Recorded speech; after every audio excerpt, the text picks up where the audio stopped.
മിത്രമേളയുടെ Kodungallur edition സംഘടിപ്പിച്ചു. ലോകക്ഷേമത്തിനായി ഒന്നിക്കുക എന്ന മുദ്രാവാക്യമുയർത്തി പ്രാഥമിക തല മിത്രമേളകളുടെ പരമ്പരയിലെ രണ്ടാമത്തെ എഡിഷൻ കൊടുങ്ങല്ലൂരിൽ നടന്നു. കൊടുങ്ങല്ലൂർ പണിക്കേഴ്സ് ഹാളിൽ നടന്ന മിത്രമേളയിൽ ചെയർമാൻ ജുമാ മസ്ജിദ് ചീഫ് ഇമാം doctor Muhammad Saleem Nadvi, kids director father Nimesh Augustine Kattassery, Shri Guru നാരായണാശ്രമത്തിലെ ശ്രീമദ് സ്വാമി ബ്രഹ്മസ്വരൂപാനന്ദ തുടങ്ങിയവർ മുഖ്യാതിഥികളായി പങ്കെടുത്തു.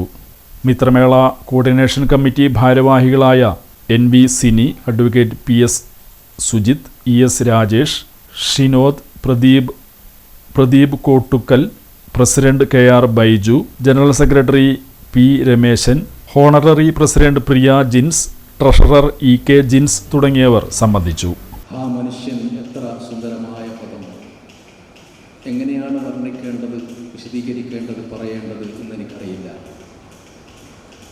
അത്രമേൽ ഔന്നത്യമുള്ള മനുഷ്യൻ ഈ പ്രപഞ്ചത്തിലെ സകല വസ്തുക്കളെയും ഭൂമിയിലെ, നിസ്സാരമായ ഭൂമിയിലെ ഈ പ്രപഞ്ചത്തിലേക്ക് ചേർത്ത് നോക്കുമ്പോൾ വളരെ ചെറിയ അംശമായ ഭൂമിയിലെ ഒരു സൃഷ്ടിയായ മനുഷ്യന് വേണ്ടിയാണ് പ്രപഞ്ചം മുഴുവനും നിലകൊള്ളുന്നത്.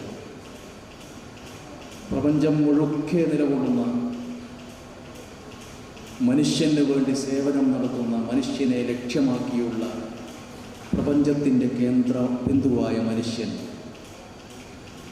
ആകാശങ്ങളെയും നക്ഷത്രങ്ങളെയും വെല്ലുവിളിക്കാൻ കഴിവുള്ള, വെല്ലുവിളിച്ചുകൊണ്ടിരിക്കുന്ന, അവയുടെ മേൽ ആധിപത്യം സ്ഥാപിച്ചിട്ടുള്ള മനുഷ്യൻ. ആ മനുഷ്യൻ ഇന്ന് ഏറ്റവും വലിയ പ്രതിസന്ധി നേരിട്ടുകൊണ്ടിരിക്കുകയാണ്. മറ്റൊന്നുമല്ല, ഒരുമയുടെയും ഐക്യത്തിൻ്റെയും സൗഹൃദത്തിൻ്റെയും മേഖലയിൽ നാം പ്രതിസന്ധികൾ നേരിട്ടുകൊണ്ടിരിക്കുന്നു.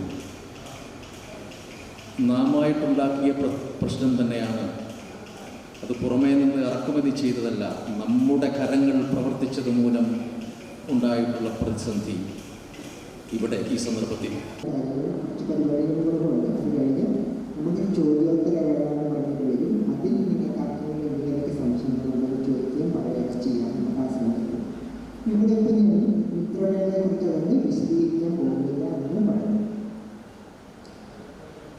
നമ്മുടെ കമ്മ്യൂണിറ്റി പ്രിയ ജൻസിപ്പോൾ നിങ്ങളുടെ പുസ്തകത്തെക്കുറിച്ച് ചെറിയൊരു എന്താണെന്ന് മനസ്സിലാക്കി തന്നിട്ടുണ്ട്.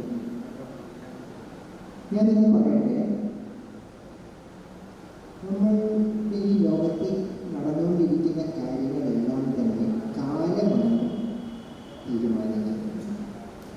കാലാനുസൃതം മാത്രമാണ് ഇവിടെ കാര്യങ്ങൾ നടന്നുകൊണ്ടേയിരിക്കുന്നത്. നമുക്കിപ്പോൾ ഇവിടെ എല്ലാവരുടെയും കയ്യിൽ മൊബൈൽ ഫോണുണ്ട്, ഈ സ്മാർട്ട് ഫോണുകളിലൊക്കെ. ഇത് കുറച്ച് വർഷങ്ങൾക്ക് മുമ്പ് എന്തുകൊണ്ട് ഇങ്ങനെ ഇല്ലായിരുന്നു എന്ന് ചോദിച്ചാൽ ഇതിനുള്ള സാധ്യത ഈ പ്രപഞ്ചത്തിൽ ഇല്ലായിരുന്നോ? ഉണ്ടായിരുന്നു. പക്ഷേ